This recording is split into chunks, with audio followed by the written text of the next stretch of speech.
The world is full of fun and interesting facts, the kinds of things that you learn and look forward to sharing with your friends, and in today's video, we're absolutely not doing any of that. Instead, we're going to be looking at 50 fascinating bits of information that you're probably going to be a lot happier not knowing. Starting off with number 1, dangerous painkillers. There are a lot of painkillers that are known to carry with them a certain amount of risk. Opioids and opiates likely top out this list for most people, but there is one much more common drug that poses a potentially undue risk to people, and that's acetaminophen. It's been approved for prescription use by the FDA since 1950, and for over-the-counter use since 1955, but it's been argued that if the drug were discovered today with our stricter standards in place, it would not be given FDA approval even for prescription use. Acetaminophen has the potential to cause serious liver damage, especially when combined with alcohol. While some level of risk exists with all medications, however mild that risk might be, one of the key problems with acetaminophen, aside from its overuse, is the small margin between the typical therapeutic dose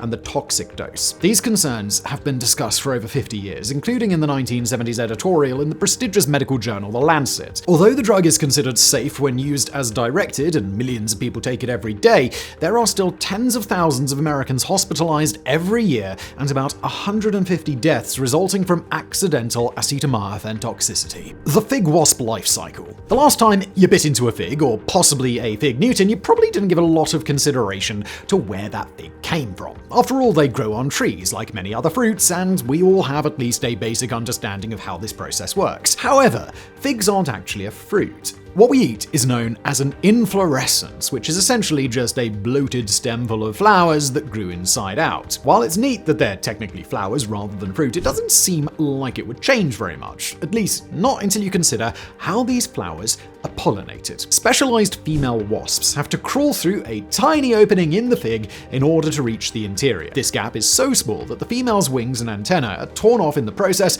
trapping her inside. Once inside, the wasp will pollinate the flowers, but its main goal is to lay its eggs. The wasp then dies inside the carnivorous fig, which breaks it down for nutrients. When the eggs hatch, the wingless males mate with their sisters before digging an escape tunnel for them. These males then die and are eaten by the fig, while the females fly to another fig to lay their eggs and repeat the process again. Commercially cultivated figs use a special variety of tree that doesn't need to be pollinated to produce its fruit, but other figs you eat may contain wasp eggs or bits of wasps inside them, depending on where in the life cycle it was when it was picked. And I am never eating figs again. Just before we continue, a word from our fantastic sponsor today, and that is Foreo Sweden. Skincare can sometimes feel like navigating through a galaxy of options, but fear not, because this is the ultimate solution. It's the Foreo UFO 3. It's a deep facial hydration device that fits right into the palm of your hand. And with the Foreo for You app, you can customize your skincare routine with just a few taps. Simply select your preferred treatment and let the UFO 3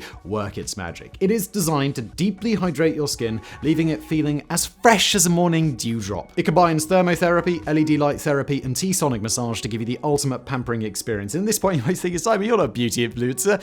What are you doing promoting some skincare device? I'm like, well, I don't know. Having skin that looks nice is nice. And Foreo allow you to do that with minimum effort. So whether you're looking to boost hydration, reduce the appearance of wrinkles, approaching middle age, who isn't, or simply indulge in some self-care, the UFO 3 has got you covered. And with the Foreo for You app, you're always just a tap away from glowing, radiant skin. Whether it's a gift for you or your significant other, I got my wife one of these after she saw me using it.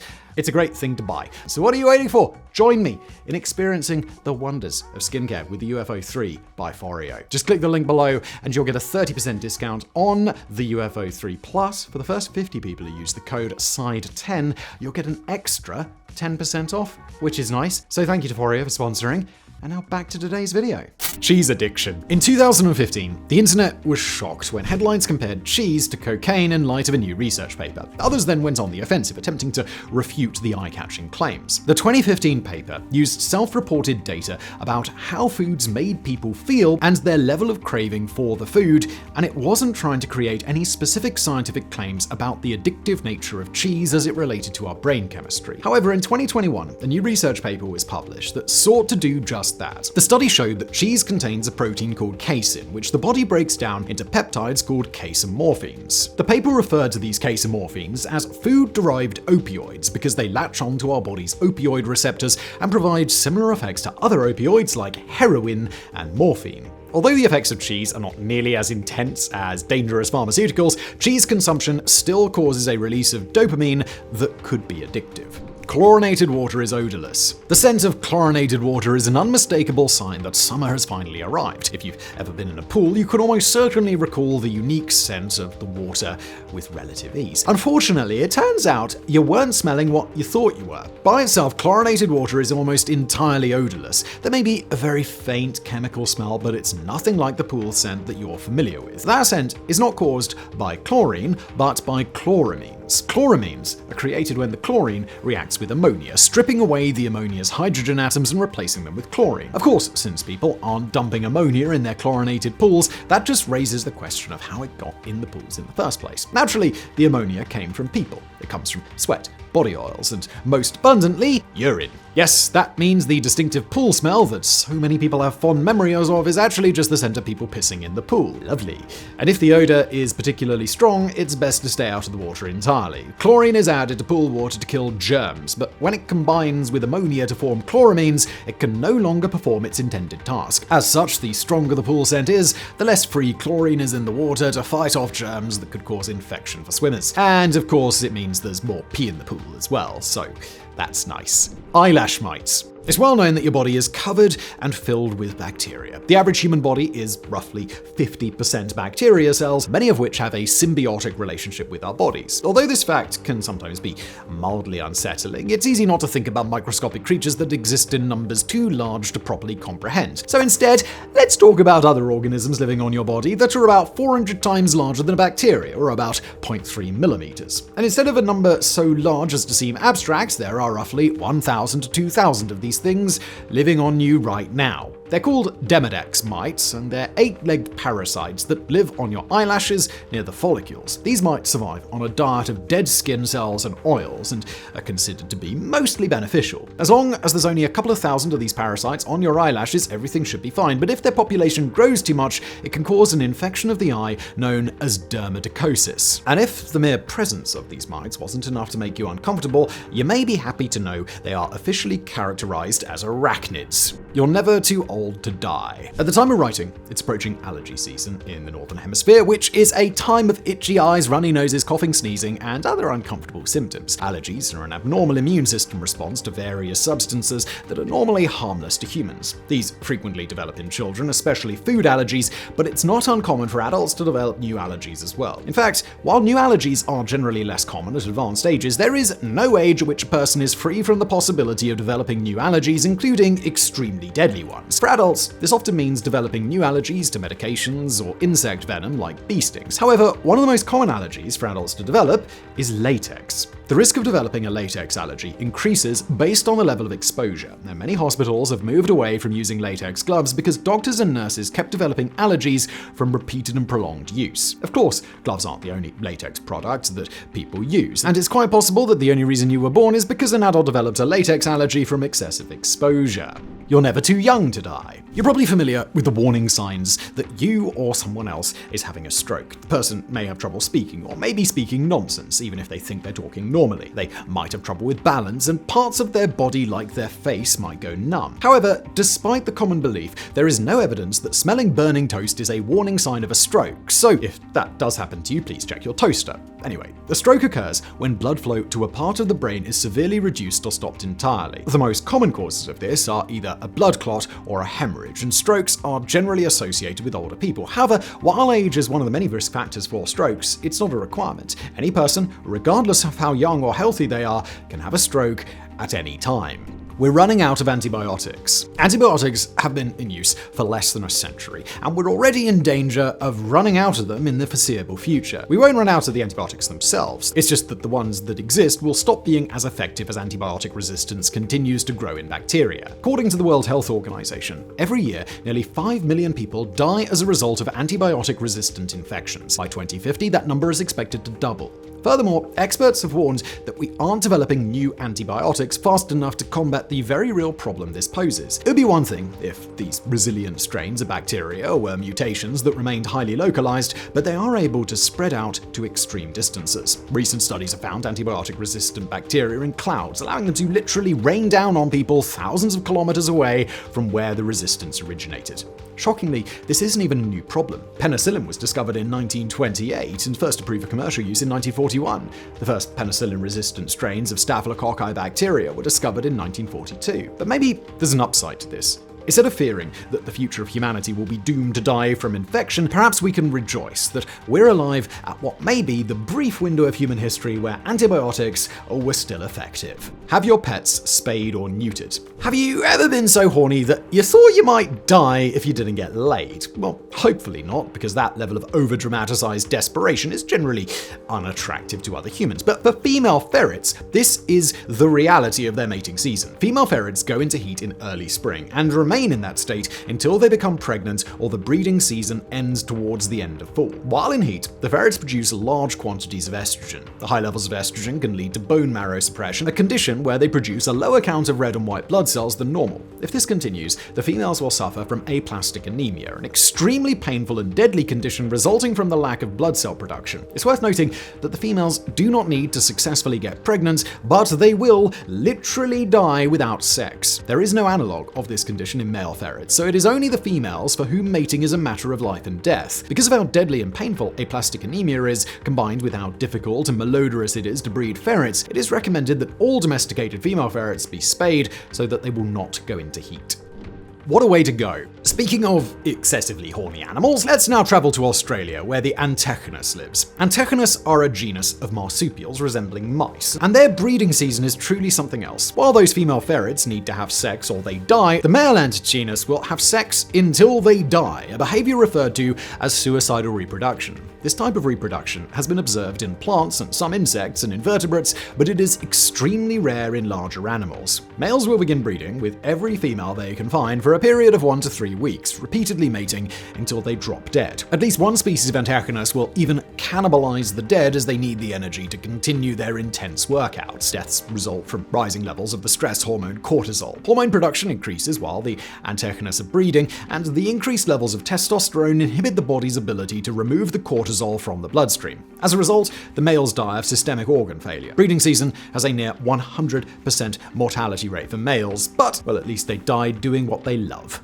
Is that a banana in your pocket? The proboscis monkey is an endangered monkey endemic to the Southeast Asian island of Borneo. The species received its name because, at a glance, the most notable feature of the monkey is its large extended proboscis, or nose. At a secondary glance, however, there's another noteworthy appendage that would also be extended. The male proboscis monkeys sport a perpetual erection. It's pretty hard to miss, as the penis is bright red. Why these monkeys are always erect remains a mystery, and they are the only primate to feature this characteristic. Interestingly, it doesn't seem to be related to their attempts to attract a mate. Female proboscis monkeys appear more interested in the size of a male's nose than in the size of their penis. Cannibalistic medicine. Before germ theory became widespread and ushered in the modern era of medicine, treatments were a total crapshoot. Those that proved effective did so for reasons totally unrelated to what was believed, but far more common were ineffective treatments that may have only served to make the diseases worse. These suppressed remedies were often bizarre in nature, and it wasn't uncommon for their ingredients to include human remains. Ground-up mummies were popular among the wealthy, and king's drops were popular throughout the 17th century. King Charles II was on his deathbed, having suffered from either a seizure or a stroke. A few years earlier, he had purchased the secret formula for doctor and chemist Jonathan Goddard's drops. The formula included 5 pounds of ground-up human skull, preferably from those that had died in combat or been executed. If someone died of old age or disease, it was believed that their skull could bear the same infection that killed the original host. The king took 40 of these drops daily, but unsurprisingly, they didn't help. Despite the king's drops, as they had been renamed, proving ineffective, they still became all the rage among anyone who could get their hands on some skulls. After all, if it was good enough for the king, then it was good enough for them, even if it hadn't been good enough to actually save the king. it wasn't just bones. The use of ground up bones in medicine may seem gross, but it could certainly get worse than that. Brains were also used in medicine because, well, why wouldn't they be? These days, we recognize that even if cannibalism was for some reason an option, you should never eat a human brain. Doing so could result in prion diseases like Youre, the human version of mad cow disease. But 17th century doctors didn't know any of that. One recipe, aptly titled Essence of a Man's Brains, was published in 1651 by John French as a cure for epilepsy in his book The Art of Distillation 4. The recipe read, take the brains of a young man that has died a violent death, together with the membranes, arteries, veins, nerves, all the pith of the back, and bruise these in a stone mortar until they become a kind of pap. Then put as much of the spirit of wine as will cover it 3 or 4 fingers' breadth, then digest it half a year in horse dung. A scruple or two of this essence taken in some specifical water once a day is most infallible medicine against the falling sickness. While there could be some theoretical logic behind brains being used as an ingredient in medicine, it is hard to defend the use of fermented horse dung. Beaver glands. If you're a fan of musky, leathery colognes and perfumes, you may be surprised to learn where that scent comes from. Perfumes frequently use extracted scent oil from plants, fruits, and woods, but none of those are going to get you a rich, leathery scent. For something like that, you need to turn to animal secretions, and in the case of this particular odor, one popular source is the castor sac of beavers, essentially the beaver's anal glands. Castor sacs can be removed from a dead beaver and dried out, but the more common way to extract castoreum is to milk the beaver's anal glands. If that sounds gross to you, just remember that secretions like this are what you've been frequently spraying on yourself whenever you use perfume or cologne. While castoreum is almost exclusively used by the perfume industry these days, that's not its only use. It's been a source of artificial vanilla and fruit flavors in things like ice cream, as well as a flavor and odor additive for cigarettes. The time required to milk a bunch of beavers makes this cost prohibitive compared to growing vanilla for mass-produced ice creams, but you'll also never know if you wind up eating it. Castoreum falls under the blanket of natural flavorings that don't need to be individually listed on an ingredient label. Skeletons are fun. When Disneyland first opened in California in 1955, it was a big success, and it quickly became a popular vacation destination. Because the park kept drawing larger and larger crowds, it had to expand in size and build new rides to attract repeat customers. One of the rides first opened in 1967, and that was the Pirates of the Caribbean. It was decades before the modern movie franchise, and the ride wasn't based on any existing story. The creators had free reign to create pretty much anything they wanted. But there was one thing that was absolutely essential to their vision: skeletons. Pirates are known for the skull and crossbones of the Jolly Roger, and treasure chests are often depicted surrounded by human skeletons. The spooky aesthetic was deemed essential to the ride, but there was a bit of a problem. Artificial skeletons of the day looked fake and stupid. To work around this problem, Disneyland purchased real human remains that had been donated to the University of California. Over the years, the ride underwent renovation multiple times, and it's reported that the real skeletons were phased out in favor of new, higher quality fakes. However, it's widely claimed, including by park employees, that there is still one of the original human skeletons that continues to be used as decoration on the attraction. Lake Superior never gives up her dead. At over 82,000 square kilometers, Lake Superior is the largest freshwater lake in the world. As a basis of comparison, the lake is slightly larger than the Czech Republic and slightly smaller than Austria. The lake has been an extremely important shipping route for well over a century, and at present day it's used to transport an average of 32 million tons of material every year. However, it's also a dangerous shipping route. Lake Superior is notorious for turning deadly, as storms can produce 10-meter waves of freezing water. Many ships have been lost to the bottom of the lake, with over 10,000 people having died in those shipwrecks. But there's an old saying in Michigan: Lake Superior never gives up her dead. While that's not accurate 100% of the time, there is a lot of truth to it. At over 400 meters deep, with an average surface temperature of 40 to 45 degrees Fahrenheit or 4 to 8 degrees Celsius, Lake Superior is the coldest and deepest of the Great Lakes. And it gets colder real fast as you dive underwater, so cold that the bacteria that would normally cause a body to decay, bloat, and rise to the surface are not able to survive. The cold temperatures also preserve the bodies far longer than they otherwise would, meaning the floor of Lake Superior is littered with potentially thousands of corpses. The oldest known corpse in the lake, nicknamed Old Whitey, can be found pinned under a staircase in the underwater wreckage of the SS Kamloops, which went down in 1927. zombie woodpeckers. As we said earlier, brains are not an effective form of medicine, nor are human brains a good source of food for other humans. However, it turns out that woodpeckers aren't so discerning when it comes to cannibalizing brains. Woodpeckers are the best known of all the drilling birds, and they're common across nearly the entire world except for Australia and Madagascar. Woodpeckers use their hard beaks to tap along a tree trunk, listening for the sound of a hollow spot that would indicate the presence of insects hiding inside the tree. They then pound their heads against the tree to drill inside before using their incredibly long harpoon-like tongues to extract any delicious insects. Their tongues are so long that they have to wrap around the woodpecker's brains. This both gives the bird somewhere to store its grotesque tongue, as well as providing extra padding for the brain to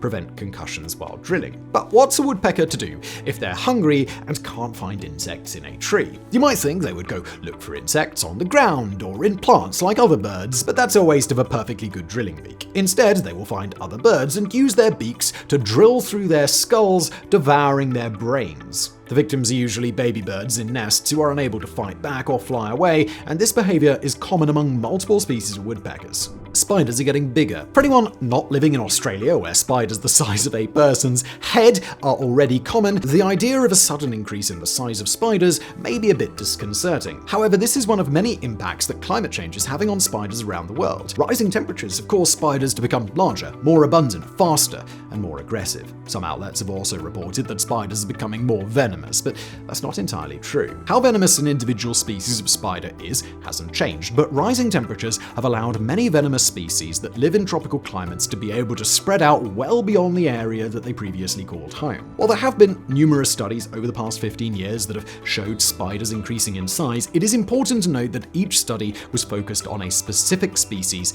in a relatively localized area. Although these areas range from the Arctic all the way south to Australian cities, we can't yet say as a blanket statement that all spiders have been getting bigger, but enough of them absolutely are. Tooth-in-eye surgery. Now, there have been a lot of bizarre medical procedures throughout history, most of which have been pointless and ineffective. However, in the 1960s, Italian ophthalmic surgeon Benito Strampelli had an idea that put these insane ancient remedies to shame. Not only did he intend to pull out someone's tooth and implant it in their eye to restore vision, but the procedure worked and is still being used today. Osteo-odontokeratoprosthesis, colloquially known as tooth-in-eye surgery, was a procedure that Strampelli pioneered, and it's effective on patients with severe enough corneal scarring that it would prevent a cornea transplant. To start, the cornea, the inner lining of the eyelid, and any scar tissue are all removed. A layer of tissue from the cheek is then transplanted over the eye. Then a tooth is extracted from the patient, or a donor tooth is used, and a hole is drilled in the center to hold an artificial lens. Once properly shaped, this artificial tooth-lens hybrid is implanted into the patient's cheek for a few months to allow it to grow on its own blood supply. The cheek tissue that had been implanted over the eye is then removed,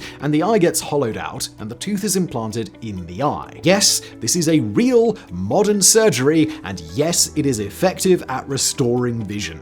A toothy grin. Your average child is born with 52 teeth, 20 baby teeth and 32 permanent teeth. As a general rule, there is very little fluctuation in that number. However, in 2009, there was a case of a child with considerably more teeth than that. A 7-year-old boy from India had complained to his parents about jaw pain, so he was taken to a dentist for x-rays. His parents noticed some swelling in his jaw starting when he was about 3, but the boy wouldn't sit still for long enough for doctors to examine him, so nothing was done. Once an x-ray was finally taken, it was discovered that in the boy's lower jaw was a sac containing 526 extra teeth of various sizes. It is an extremely rare condition called compound composite odontoma, in which a benign tumor develops in the jaw and begins growing excess teeth. It's well known, albeit gross, that tumors can grow teeth and hair, but the sheer number of teeth in this tumor shattered the record. The previous record was held by a 17-year-old boy from India who had 232 teeth removed in 2014. Before that, the record had only been 37 teeth. Because the condition is so rare, its causes remain completely unknown. Keep your ducks entertained. Now, there are a lot of animals that engage in cannibalistic behavior for various reasons. Usually, it's due to a lack of other food substances. In tadpoles, cannibalism also provides a competitive advantage, as tadpoles that eat other tadpoles grow faster and thus become less appealing to prey than their smaller and more defenseless siblings. But ducklings will engage in cannibalism for a number of different reasons. There's the obvious lack of food, and the less obvious but somewhat understandable overcrowding. However, ducklings will also cannibalize each other just out of sheer boredom. This can start at any age, though it's more common to occur once the ducklings have reached 4 weeks old. Despite their adorable appearance and reputation as being generally friendly and sociable, it turns out that ducks are actually psychotic little assholes, and it doesn't stop with murdering each other out of boredom, as we'll now see. A disappointing evolutionary trait. It's relatively common knowledge that ducks have long, corkscrew-shaped penises. That's a weird but mildly interesting bit of trivia. But have you ever wondered why they would evolve this way? Male ducks developed these appendages so that their penises could navigate the labyrinth maze that is a female duck's vagina, full of twists, turns, and dead ends. Unfortunately, that's still only part of the answer. Female ducks developed that odd anatomical trait as a defense mechanism because male ducks are extremely prone to sexual assault. They will do this constantly, even mid-flight, and so female ducks evolved to try and prevent unwanted pregnancy from forced copulation with males that they did not find to be suitable mates. The ducks' penises then evolved to counteract this defense mechanism, increasing their chances of being able to successfully breed with the females without their consent. Happy Death Day.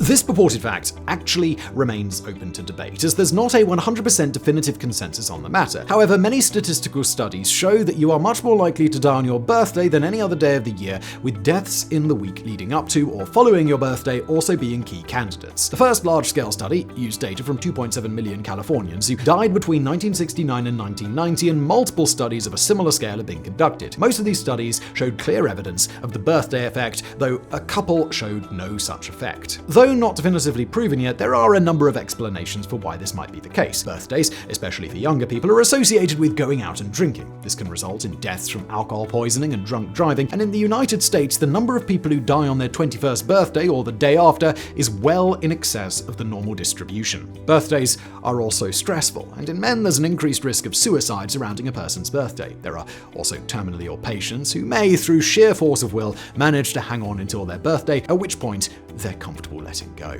Don't forget to buckle up. Though they don't rank in the top 10 causes of death globally, car crashes are still a major cause of death. About 1.3 million people each year die in fatal car accidents, though what percentages of total deaths that is varies wildly from country to country. In the US, for example, with an average of about 40,000 fatal car accidents each year, they make up just over 1% of all deaths. This means that as an American, for every 100 people you've ever known, on average, one of them will die in a car accident. Similar, but much less exact figure going around relating to murder as well. According to one study, on average, every person in the world will walk past 36 murderers in their life. How accurate that number is varies greatly depending on the country you live in and how often you leave your house and walk past people you've never encountered before. But it doesn't change the fact that there are an awful lot of murderers out there.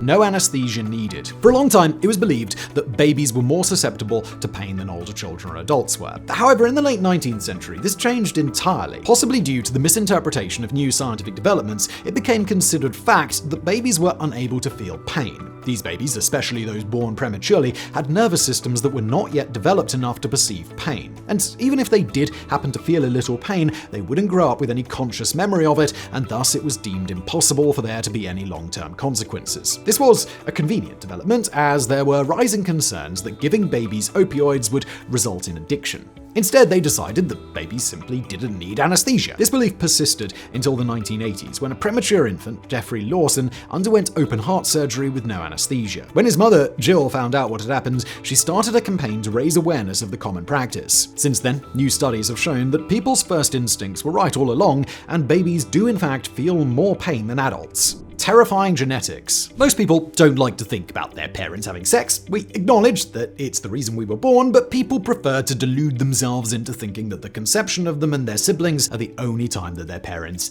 ever had sex. Deep down, nobody really believes that, but like we said, it's not something that people want to think about. Unfortunately, there's some potentially unsettling news for fans of dirty, casual sex. According to recent studies, scientists now believe that a number of sexual kinks may actually be inherited genetically from our parents. A study in 2014 even identified the DRD4 gene as a likely candidate for the BDSM gene. This gene is also believed to be linked to ADHD. The combination of those two facts may instantly make sense to you, or it might make you see somebody you knew in a whole different light. Koala STDs. Since 2022, koalas in Eastern Australia have been listed as an endangered species, but the biggest threat to koalas isn't predators, poachers, or disruption of their natural habitats. It's chlamydia. It's unclear how the disease was first introduced to the koala population, but today, roughly 80% of all wild koalas are infected with chlamydia. The disease can cause blindness, making it harder for them to climb trees for food and to avoid predators. It also leads to kidney failure, resulting in death and widespread infertility. What makes this disease so problematic is that koalas' bodies are exceptionally good at detoxification. This is what allows them to eat eucalyptus, a plant that nearly all animals find poisonous, but it also means that their bodies destroy antibiotics before they can have any meaningful impact. The antibiotic dosage required to treat a koala is so high that it winds up killing their microbiome, making them unable to digest eucalyptus and thus starving them to death. Chlamydia is passed from one koala to another through sexual contact, as well as contact with contaminated urine or feces of an infected koala. But you might be thinking that last method shouldn't be a big factor in the spreading of chlamydia, right? Well, stay tuned for our next fact, because koalas eat poop. As we said, eucalyptus is extremely toxic to pretty much every living thing. The koala's unique gut biome is key to their survival, but they aren't born with the necessary gut bacteria to survive eating their one staple food. Baby koalas need a different food source until their bodies are able to handle the harsh toxins in eucalyptus, and that's where the mothers come in.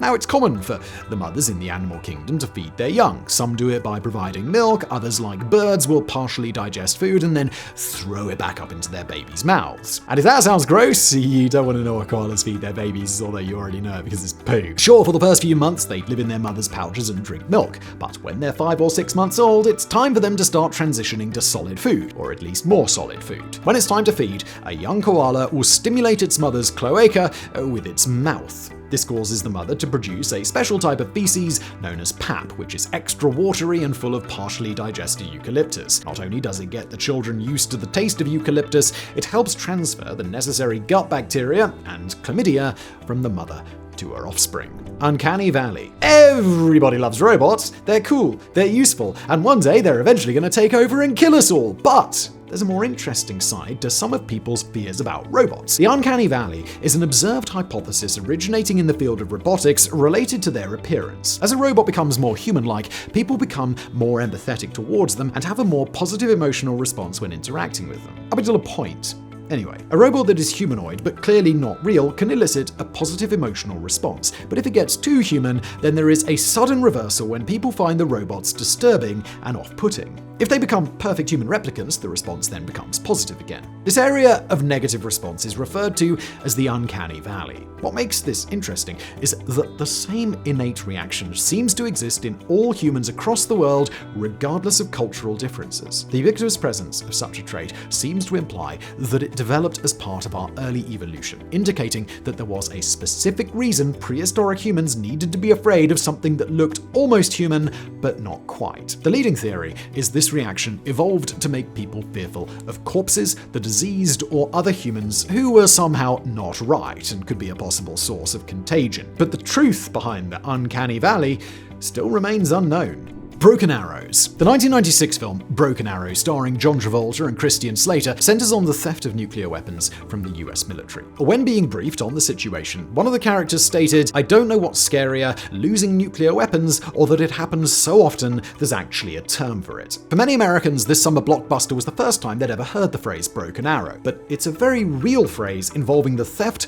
loss, or accidental detonation of a nuclear weapon. More concerning than the phrase simply existing is that it really does happen often enough for such a phrase to be necessary. Since 1950, there have been 32 broken arrow incidents, and those are just the ones that are officially confirmed by the Department of Defense. While not every broken arrow results in nuclear weapons going missing, there are currently 6 nuclear bombs that are known to have been lost and never recovered.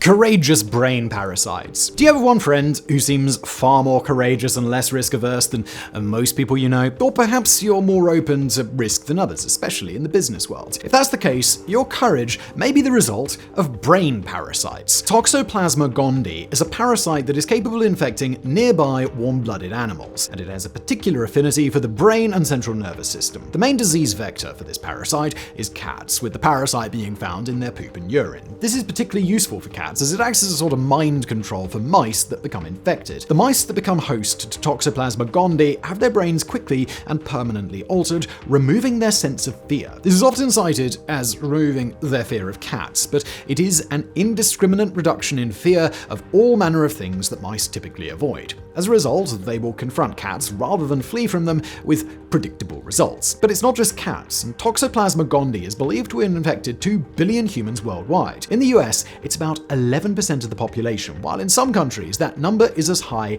as 60%. Initial research suggests that the parasite affects human brains in a similar way to rodents' brains, making people less fearful in general, sometimes to their detriment. Sad rescue dogs. When it comes to the terrorist attacks on September the 11th, there aren't a lot of cheerful facts to discuss, but one depressing aspect from Ground Zero that is often overlooked is the impact that it had on the over 300 search and rescue dogs that were deployed to help find victims among the rubble. Though the dogs do train for these missions, the reality of the situation was far different from what they had been prepared for. The search and rescue dogs had to work 12 hours a day for weeks on end, much longer than they were used to. But worst of all for the dogs, there weren't many survivors for them to find. Only 20 survivors were found by the dogs, with the last one being discovered only 27 hours after the initial collapse. For weeks, the dogs searched through the rubble for survivors, but all they found was dead bodies. It caused them to become so depressed that the dogs' handlers had to perform fake rescue missions to cheer them up, hiding themselves in the rubble and allowing the dogs to find them. Ground currents. The idea of being struck by lightning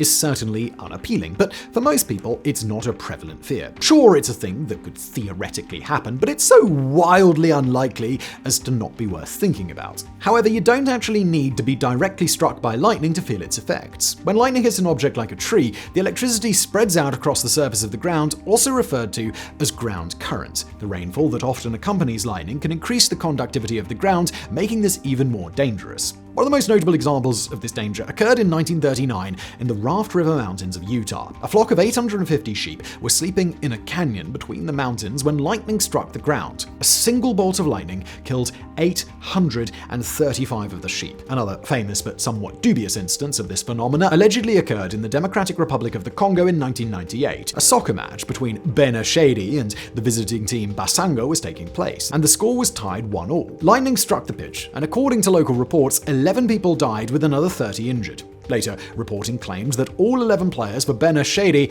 had died while the visiting team was unharmed. The veracity of these claims is difficult to determine, as this was taking place during the Second Congo War, so details were difficult to come by. But even if the deaths weren't limited exclusively to one of the teams, it was neither the first nor the last report of lightning injuring multiple players during a soccer match, just the most bizarre. Cadaver orgasms. Hopefully, you've never wondered whether or not it was possible for a dead person to orgasm, but we're going to answer that question for you anyway. You're welcome. And surprisingly, the answer is kinda yes. The sacral plexus is a collection of nerves that begins at the base of your spine and extends through your lower body. These nerves control sensory and motor function for much of your lower body and pelvis, which includes your ability to orgasm. Research found that electrical stimulation of the sacral nerves will trigger an orgasm in over 90% of women. For reasons unknown, someone then decided it was important to know if it would work even if the person was dead. If the person is completely dead, then the answer is no, because the nerve needs to be receiving oxygen to work. However, if the person is brain dead and being kept alive with machines, something referred to as a beating heart cadaver, then it absolutely will work. This knowledge has absolutely no practical application to anyone, but if we had to learn about it, well, then you do too. Body farms. Without being given any hints as to what a body farm is, there are a couple of guesses that likely come to mind. It could be some sort of science fiction setting where human clones are grown, or maybe it sounds like a modern research facility where scientists are attempting to produce stem cells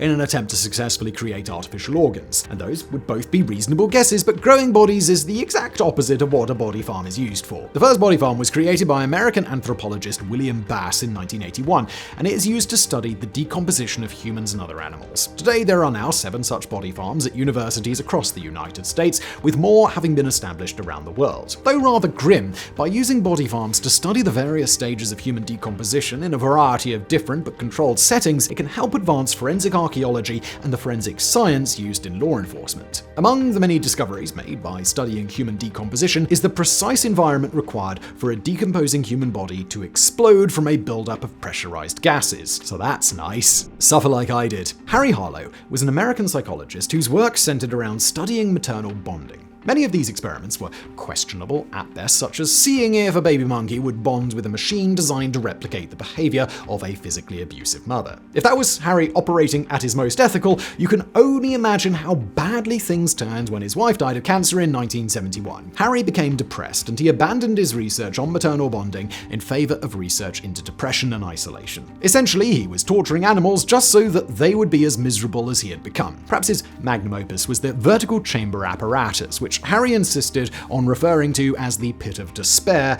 against the wishes of his colleagues. The device was an inverted metal pyramid with steep, slippery sides that were impossible to climb, and there was a cage over the top. A baby rhesus monkey that had already bonded with its mother was placed at the bottom of the chamber and left alone for 10 weeks. Unsurprisingly, it sent the monkeys into a deep depression. According to literary critic Wayne Booth, Harow and his colleagues go on torturing their non-human primates decade after decade, invariably proving what we all knew in advance, that social creatures can be destroyed by destroying their social ties. Hypothermia research. Hypothermia is extremely dangerous. If a person's core body temperature starts to drop, they can suffer serious consequences and even death if it can't be raised quickly. As such, it's a very difficult condition to effectively research. Inducing hypothermia in a test subject would be too dangerous, and scientists wouldn't see enough cases to be able to determine the best course of action. Not only that, but people would have to rely on whatever was considered best practice at the time, as there was no time for experimentation when presented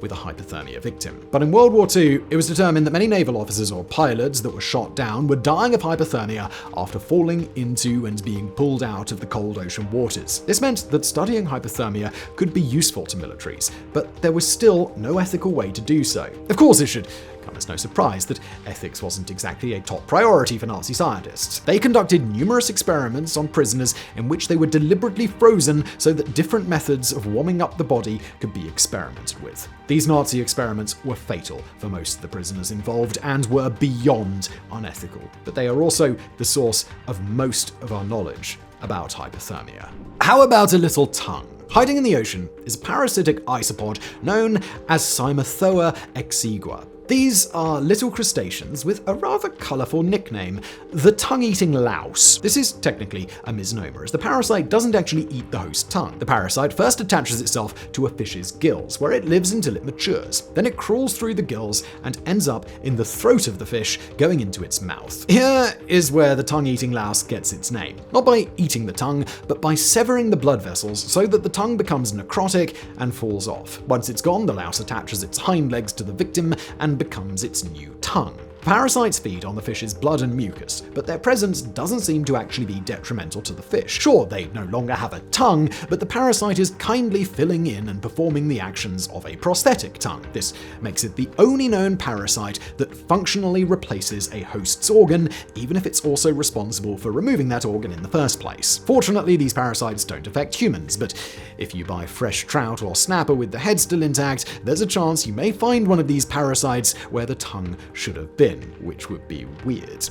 The Blue Fugates. Deep in the hills near Hazard, Kentucky, lives a family known as the Blue Fugates, or the Blue People of Kentucky. The family was formed by Martin Fugate and Elizabeth Smith, who settled in the area around 1820. Of their 7 children, 4 were born with blue skin. The Blue Fugates were so well known to the people of Kentucky that one of their descendants, Luna Stacy, was known for being the bluest of the blue. So, what exactly caused the condition? Martin and Elizabeth were both carriers of a recessive gene that causes a rare blood disorder known as methemoglobinemia. If the amount of methemoglobin in the blood exceeds 20%, then it can cause some serious health problems resulting in death. But if it stays between 10 and 20%, it results in the characteristic blue skin without any of the negative side effects. Luna is known to have 13 children and lived to 84. That explains the origin of the 4 children born with the condition, but if the genetic condition is the result of a rare recessive gene, how does it continue to propagate? The answer should be obvious, but the Appalachian region of Kentucky was very sparsely populated. The proliferation of the Blue Fugates was primarily the result of lots and lots of incest.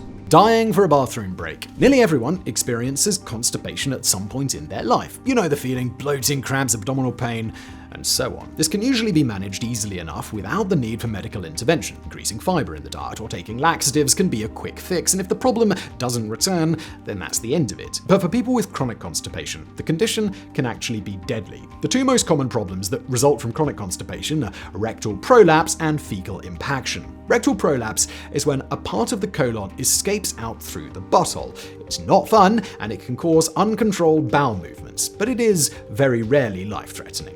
Fecal impaction, on the other hand, is a very serious condition in which fecal matter that's trapped inside becomes hardened and blocks off the passageway. This can be deadly in multiple different ways, so if you find yourself suffering from severe constipation that doesn't go away with the use of laxatives, it may be best to seek medical advice from a professional. Or don't. I mean, it's your ass on the line, not mine. Webcam Gates. In 2009, high school students in the Lower Merion School District, consisting of 2 high schools in Pennsylvania, each received an Apple MacBook for use at school and home throughout the school year. That was 2,306 students that each received a free laptop at a cost of about $2.6 million to the school district. Students quickly discovered that the webcams were broken, so they couldn't take pictures or video chat with each other, but hey ho, it's a free laptop. I mean, what could possibly go wrong? Well, it turns out what could go wrong was that the webcams weren't broken, they were just disabled for the users. The cameras worked just fine, and the school had purchased surveillance software that allowed them to remotely access all of the laptops they had purchased. The laptops would take snapshots with the camera and screenshots of what the computer was being used for, then send those images to a server at the school before deleting the files off the original computer, preventing the users from ever discovering that was happening. All of this was being done without the consent or even knowledge of the students or parents involved. This covert surveillance was revealed quickly when a student was called into administration less than 2 months into the school year. According to the photos taken by the laptop, they believed that they'd caught the student using and/or selling drugs, which would make him subject to disciplinary action. Instead of the student being punished by revealing that they were spying on the students, the school opened itself up to multiple major lawsuits. Unfortunately, the full extent of the surveillance will never be known, as the school wiped its server of all the photos and screenshots that had been taken once they realized that they might be in trouble.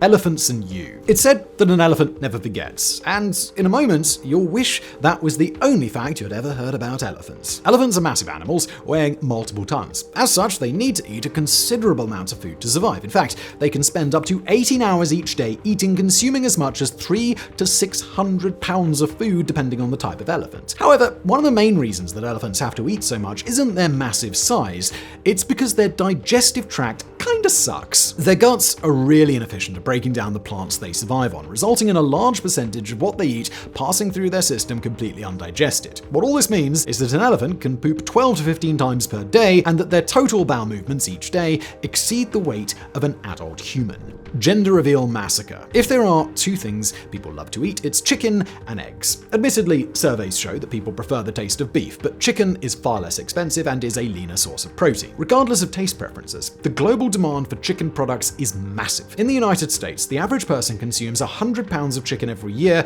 and nearly 300 eggs. To be fair, those eggs are often used as an ingredient in other dishes rather than being consumed on their own, but it's still a lot of eggs. It's why every year tens of billions of chickens are raised and slaughtered, though some survive a lot longer than others. Once the chicks are born, they're sexed, with females being used either for egg production or to become delicious fryers and roasters. But what are the male chickens? Roosters can't lay eggs, they don't get as large as hens, and they're generally regarded as not tasting as good. This means any male chicks are considered redundant and get culled as soon as their sex is determined. And by culled, we mean that every year 7 billion male chicks are tossed into a machine called a macerator that grinds them up at high speeds. Just bring a thermos. If you work in an office there's a kitchen area, it may be customary to keep your coffee mug in a cabinet. However, this is actually a terrible idea. Studies showed that 90% of coffee mugs in office settings contain bacteria, and that 20% of them were covered in fecal matter. Since the office is unlikely to have a dishwasher, the issue comes from having to hand wash the mugs. More specifically, it comes from the sponges and dish rags that are used. While a sensible person would have a sponge for